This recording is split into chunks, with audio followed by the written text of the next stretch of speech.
Every morning, millions of American families pour a bowl of cereal for their kids and call it breakfast. The box says whole grain. It says part of a balanced breakfast. It says fun for the whole family. What if the bright colors staring back at you from that bowl are not food at all? What if they are synthetic dyes tied to cancer in laboratory animals? Dyes some of these very same companies already stripped out of the boxes they sell in other countries, just not the one they sell to you. Today we are exposing 11 of the worst cereal brands sold in America right now, ranked worst to best, with the receipts to prove it. And stick around, because at the end we will reveal 5 brands that are actually safe to pour, plus exactly how to read a cereal label so you never get fooled again. This is not some fringe theory. In January of 2025, the Food and Drug Administration itself revoked its approval for Red Dye 3 after 2 separate studies found it caused cancer in laboratory rats, acting under a law called the Delaney Clause that bans any additive proven to cause cancer in humans or animals. If the government already pulled one artificial dye off the market for causing cancer in animal testing, it raises an obvious question about the ones still sitting on the shelf in your cereal aisle right now. Now, let's dive right into the first brand on our list. Number 1. Kellogg's Froot Loops. This is the cereal that basically defines the genre. Bright loops, a cartoon toucan, a permanent spot on the top shelf of almost every grocery store in the country. But look at the ingredient list on an American box, and you will find red 40, yellow 5, blue 1, and yellow 6, all synthetic petroleum-based dyes, plus BHT, a preservative made in a lab. Here is the part that should make you angry. Kellogg already sells a version of this exact cereal without any of those dyes. In Canada, Froot Loops get their color from turmeric, carrot juice, watermelon juice, and blueberry juice. The company knows how to make it without synthetic dye. It just chooses not to for the box sold in the United States. In October of 2024, activists delivered a petition with more than 400,000 signatures to Kellogg's headquarters, demanding the company remove the artificial dyes and BHT from its cereals, a demonstration covered by Fortune and other national outlets. Consuming synthetic dyes regularly, especially in a cereal marketed to children, can contribute to behavioral issues and long-term health concerns over time, according to the researchers and parents behind that petition. If a company already proved it can make the safe version and simply refuses to sell it to you, that tells you everything you need to know about what they think you are worth. But this next one is not about a chemical you cannot pronounce. This one made people sick, for real. Number 2. Kellogg's Honey Smacks. In 2018, the Centers for Disease Control and Prevention traced a multi-state Salmonella and outbreak directly to Honey Smacks cereal. 135 confirmed illnesses across 36 states. 34 people ended up hospitalized. Kellogg recalled every box on the market within the cereal's full 1-year shelf life. And here is the thing nobody talks about. Even without the contamination, Honey Smacks is roughly 55% sugar by weight. That means more than half of what is in that box was never really food to begin with. It is sugar wearing a cereal costume. A cereal that made dozens of people sick enough to be hospitalized, sitting on the same shelf as the one your kids ate this morning. Let that settle for a second. Number 3. Kellogg's Frosted Flakes. Tony the Tiger has been telling kids these are great for longer than most parents have been alive. But strip away the mascot, and you are left with 12 grams of sugar in a single serving, more sugar than the frosting on an actual donut, plus BHT. The same lab made preservatives sitting in Froot Loops.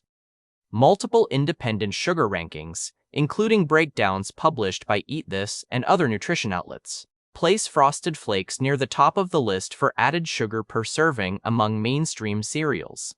Eating that much added sugar first thing in the morning, day after day, can spike blood sugar and contribute to long-term metabolic problems, according to nutrition researchers. It is a cereal built entirely around one sensation, sweetness, wrapped in decades of nostalgia, so you stop asking what is actually inside the box. That's not the worst of it either. The next brand has an open federal investigation attached to it. Number 4. General Mills Lucky Charms. Magically delicious is the slogan.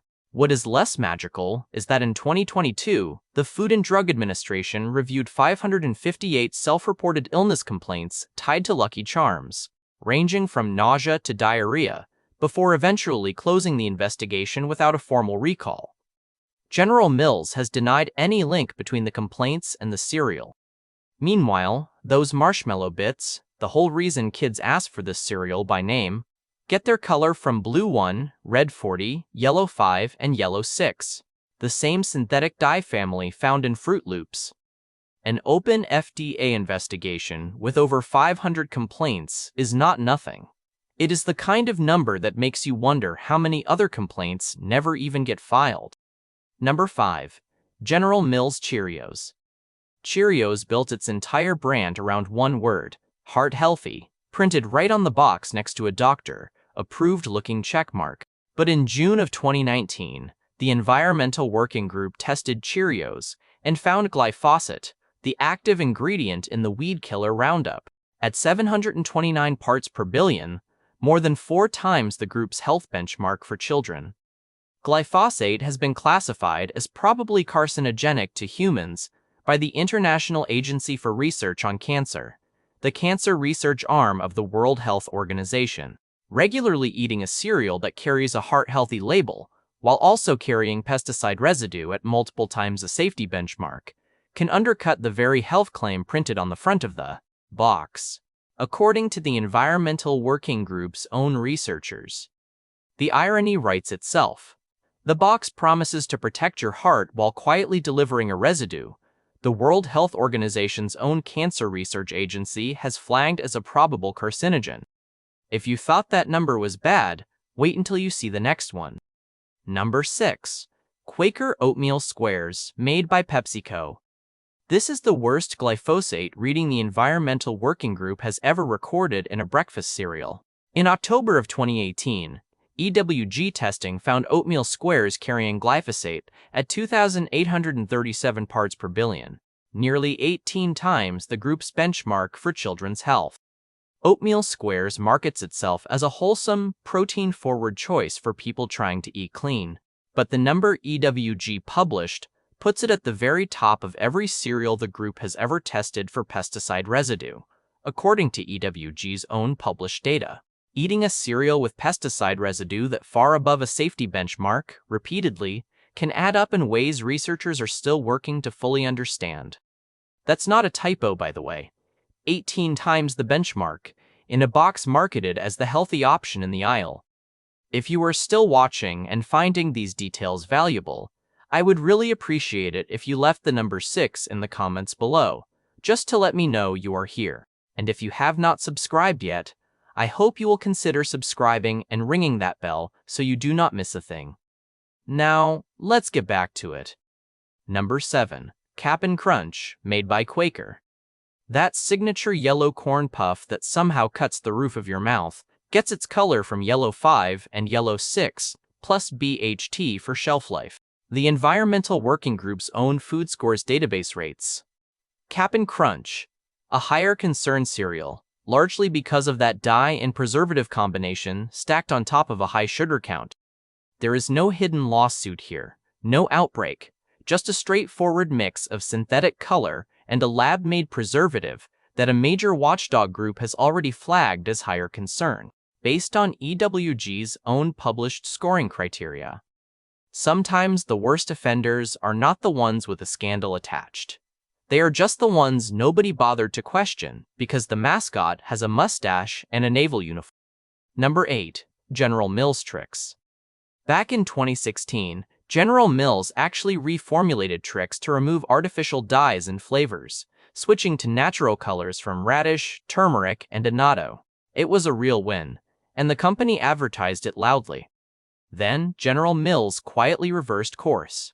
Today's Trix ingredient list is back to red 40, yellow 6, blue 1, and an additional catch, all listed simply as other color added, according to the current label and reporting on the reformulation reversal. A company that already proved it could make a natural version, Walking that decision back and returning to synthetic dye is not a company running out of options. It is a company that decided synthetic was cheaper and hoped you would not notice the switch back. Number 9. Post Golden Crisp. This cereal is essentially candy dressed up as breakfast.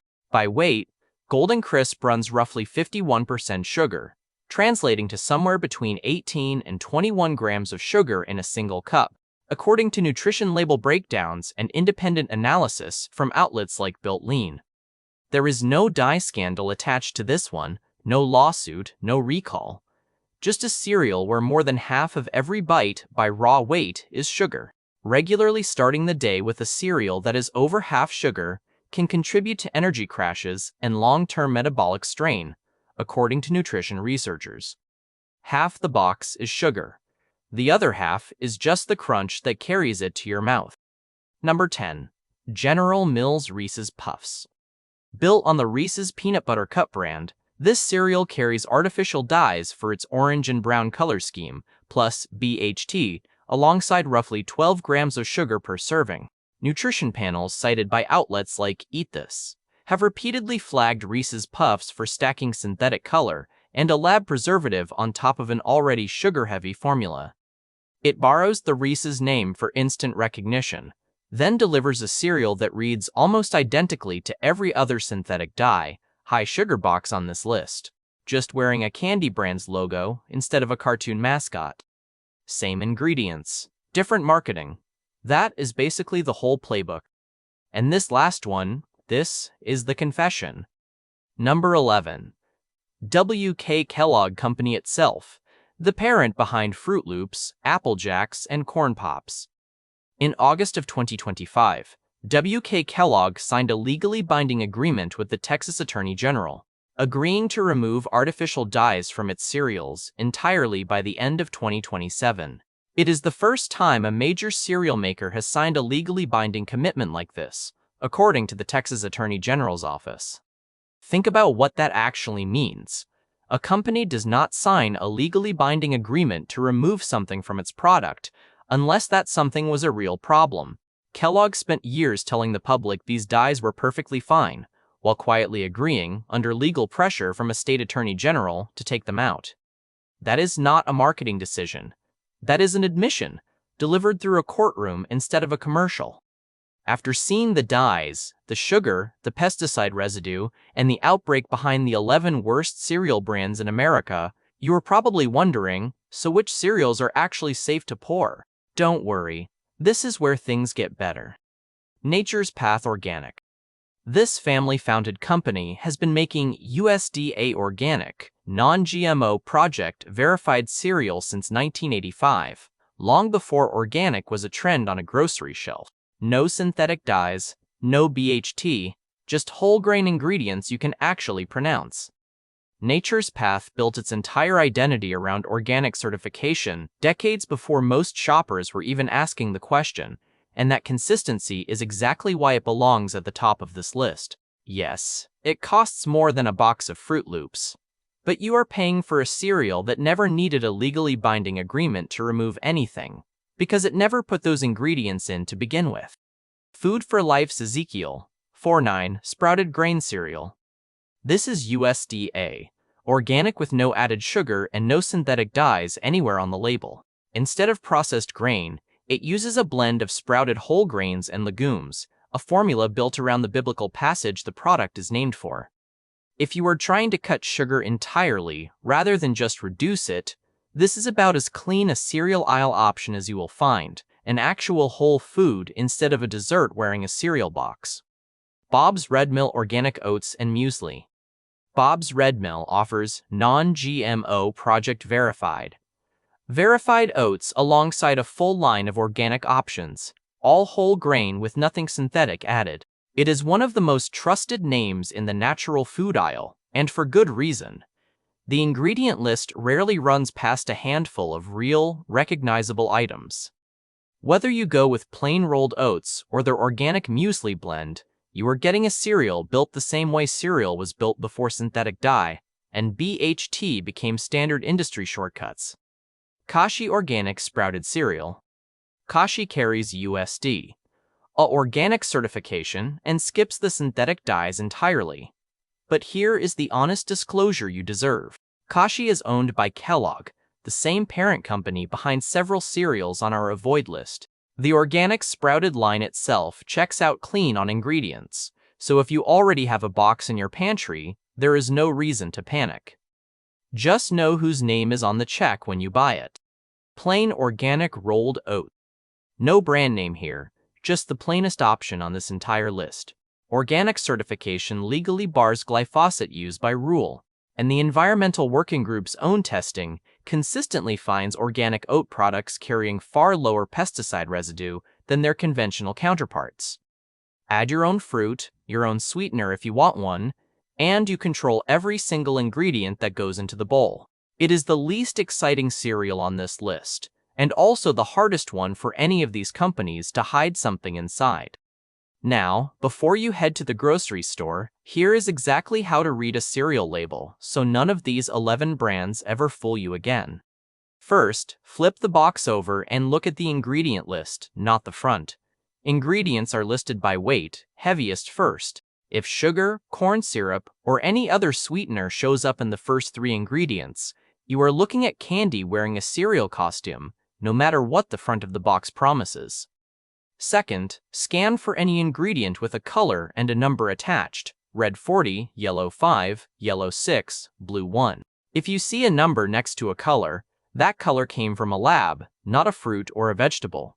Compare that to an ingredient list that instead says beet juice, turmeric, or annatto. Those are the natural alternatives some of these same companies already use in other countries. Look for BHA and BHT. These are preservative chemicals added to extend shelf life. The United States allows both at regulated levels. The European Union applies far tighter limits on both, and California's Proposition 65 program lists BHA specifically as a chemical known to cause cancer. Check the sugar line against the serving size. If a single serving carries 10 grams of sugar or more, and most people actually eat more than 1 serving in a sitting, you are likely getting closer to 20 or 30 grams of sugar in a real bowl. Do the real math before you trust the number printed on the box. Finally, look for the actual certifications, not just marketing words. USDA, organic and non-GMO, project verified, are legally regulated labels. If you see that seal, the claim has been checked. Words like natural or wholesome printed on the front of the box mean almost nothing. They are not regulated terms, and any company can print them. Spend 30 seconds doing this every time you shop, and you will catch almost every trick on this entire list before it ever makes it into your cart. So next time you are standing in the cereal aisle, do not let the mascot, the cartoon, or decades of nostalgia make the decision for you. Flip the box over, read the ingredients, check for the number next to the color. Know what you are actually feeding your family. If this video opened your eyes even a little, do me a favor and like it, subscribe, and share it with someone who still has one of these 11 boxes sitting in their pantry right now. It might be the most useful thing you send them all week. See you in the next episode, where we uncover more hidden truths behind everyday foods.